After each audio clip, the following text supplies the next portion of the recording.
All right, welcome back. In this video, we're going to be creating the code that actually makes the keys play tones. What you should have done by now is you should have your table filled out with what your values are for your analog values. I put a range on some of them because they were bouncing around a lot, so I wanted to kind of know what the biggest numbers I saw and the smallest numbers I saw.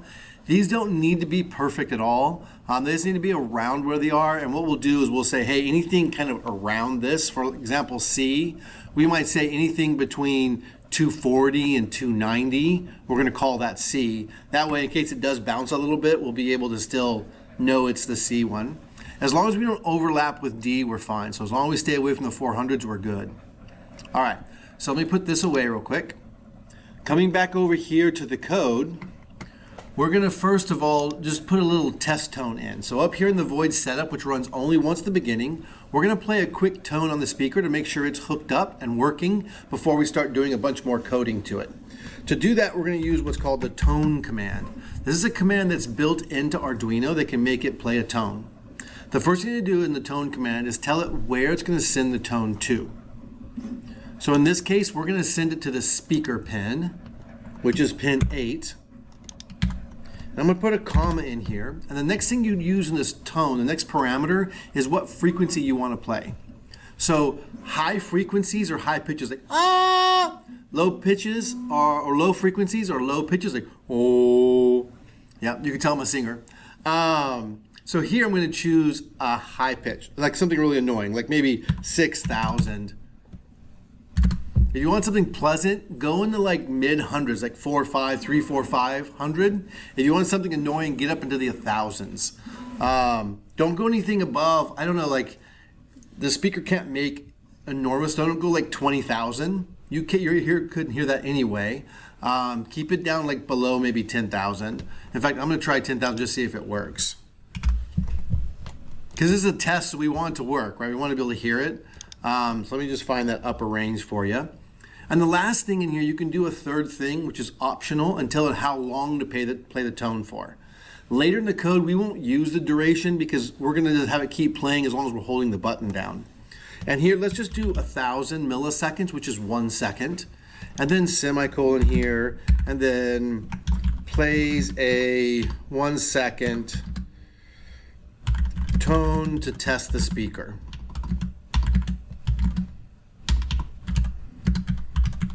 And because I put this in void setup and not void loop, it's going to play just once and never not play again. So I'm just going to upload this code real quick and see if we can't hear an annoying 10,000 hertz frequency. It might be too high a frequency to hear.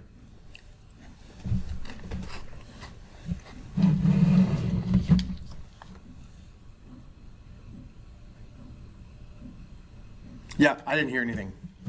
Maybe you did. My high frequency hearing is shot. So I'm going to go down here and do something annoying for like 6,000.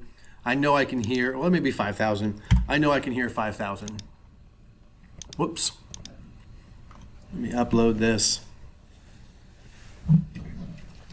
I'll put it near the speaker so you can hear it too.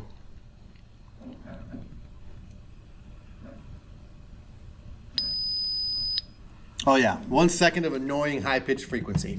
All right, so that was 5,000 hertz. The good thing is I know my speaker is working.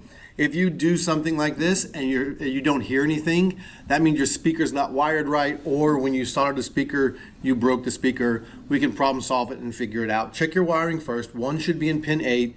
The other wire from the speaker should be in ground. And make sure there's a ground connecting to the Arduino's ground. So check all those things. Okay. Next thing we're going to do is build the code to actually play the keys. So in this case, we're going to do, so we've done a serial, we've done an analog read, we've read the key pin, and we've figured out which value it has.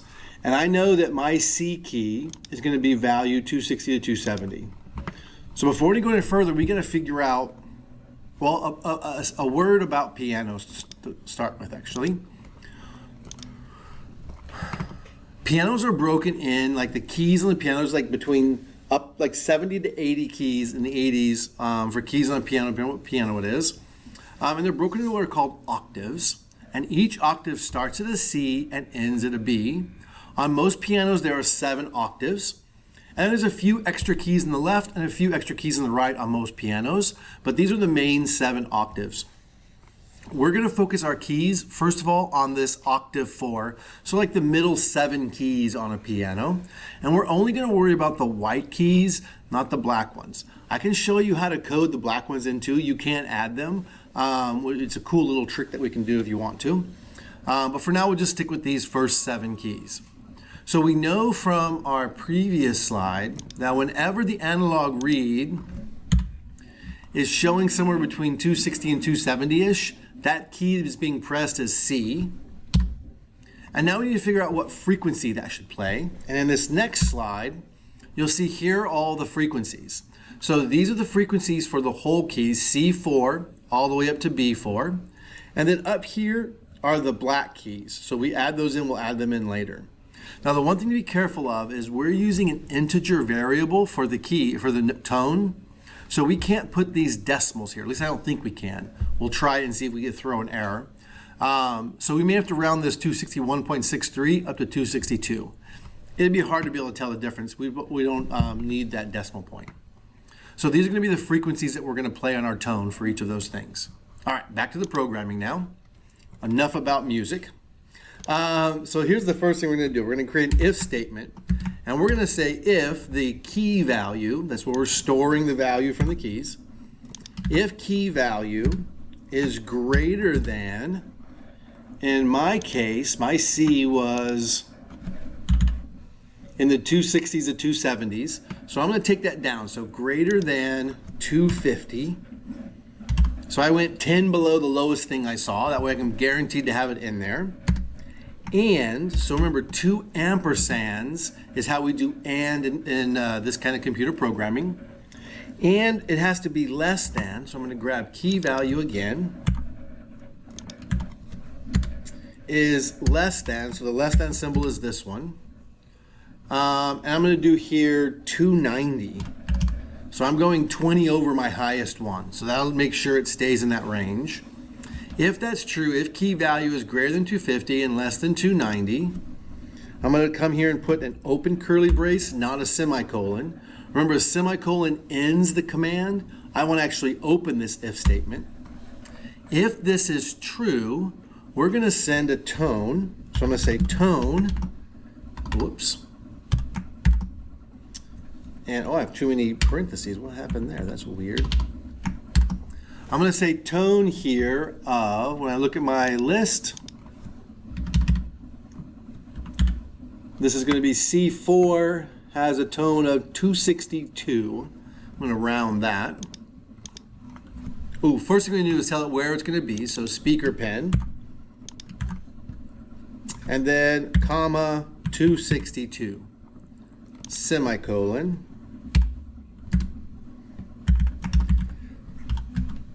Plays note C4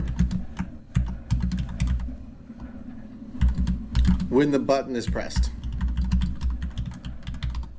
Maybe when the C key is pressed, I should say. C key is, well, that's a lot of words, a lot of letters, pressed. All right, let's go give this a shot and see if it works. So I'm going to upload this to Arduino.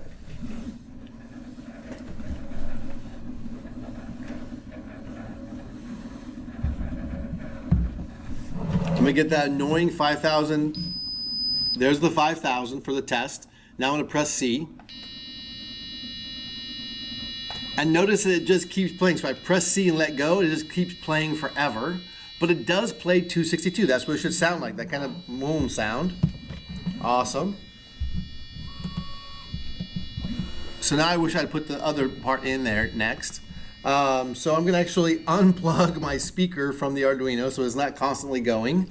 So I just pulled the pin out of pin 8. I'll have to put it back before I try it again. Now what I want to do is come down here and say if it's this, I'm going to now add a last thing called else. So this is an if-else statement. If it does one, or it'll do the other, but not both at the same time. And I'm going to come down here and else, and then open curly brace, sorry, after else, and then enter. Now here, if it's not key C, I actually want to just have it turn off. So I'm gonna give it the command of no tone. Let me pause and check something real quick. Okay, and the only thing I have to tell no tone is what pin that it's on, and it's on the speaker pin that we're gonna do it. This basically just turns off the note.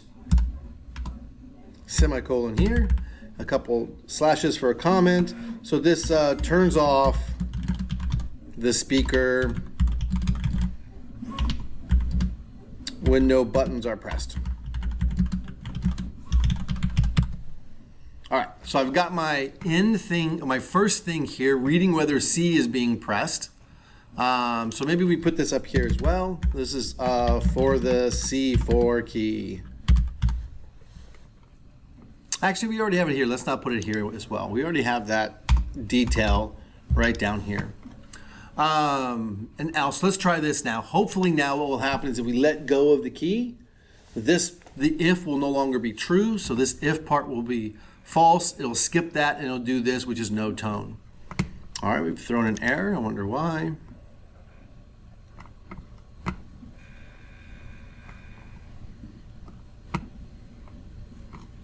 Oh, no tone. Yeah, no, I think it's supposed to be a capital T. Sorry about that. Yep, it went green on us. It should be green, not orange. All right, so let me then do that again. We should be able to get out of that error. Sorry about that.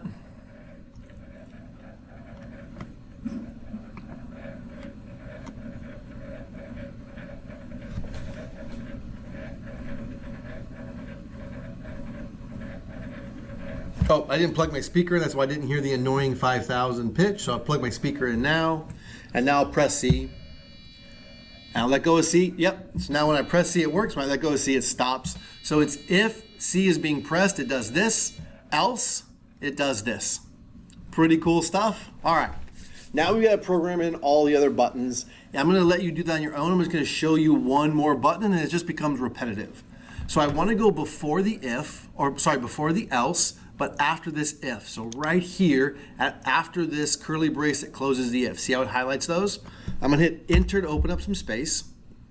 I'm gonna do backspace to get back over where the if is and do else if. So instead of just else, I'm doing else if. And now I'm gonna come up here, I'm gonna copy this.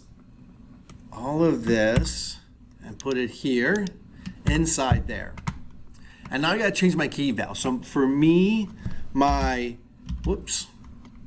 analog value for D was somewhere like 400 to 420. So I'm gonna set my low range then to something even below 400, maybe like a 390. And then my high range, my highest number I saw was like 420. So maybe I'll go up to like 440. Yeah, 440-ish. I just want to be like, you know, about 20 above my highest number, 10, 20 above my highest number that I saw on the screen. And now, after this else if, after the parentheses, I'm going to put in an open curly brace, enter. Now anything inside here happens when this is true, when the key value is between those. So I'm going to take, from up here, I'm going to take this tone command. I'm going to highlight all of it in Control C, Control V. And here I need to check on in my notebook, I need to check this page in my notebook and come over here and say, okay, I'm on D4. It should be, looks like 293.66, which rounds to 294. So put that back away. And I should be paying 294. Yep, 294 frequency. And this is D4 when the D key is pressed. Awesome. Yeah, let's try it real quick. So while this is loading up, you're going to keep doing this process, adding these else ifs. And what I might do for the next else if is just copy and paste this whole thing like this down below this else if. Keep everything lined up really carefully. So the if, it's opening curly brace and closing curly brace. This one should be even with the if. The else if should be even as well. And the else should be the last thing in all this list. I didn't get my annoying sound, which is, so there's my C and there's my D. Do you hear the slightly higher pitch?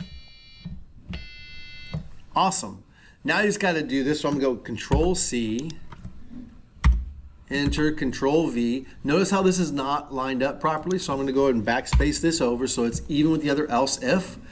And now I'm just going to change these values, the frequency, and then change my thing and just keep going till I have all 7 buttons programmed. I'm going to have 7 buttons and then an else at the end for the no tone. Awesome job. Keep going. When you get this done, go to the next pages in your assignment and keep rolling forward.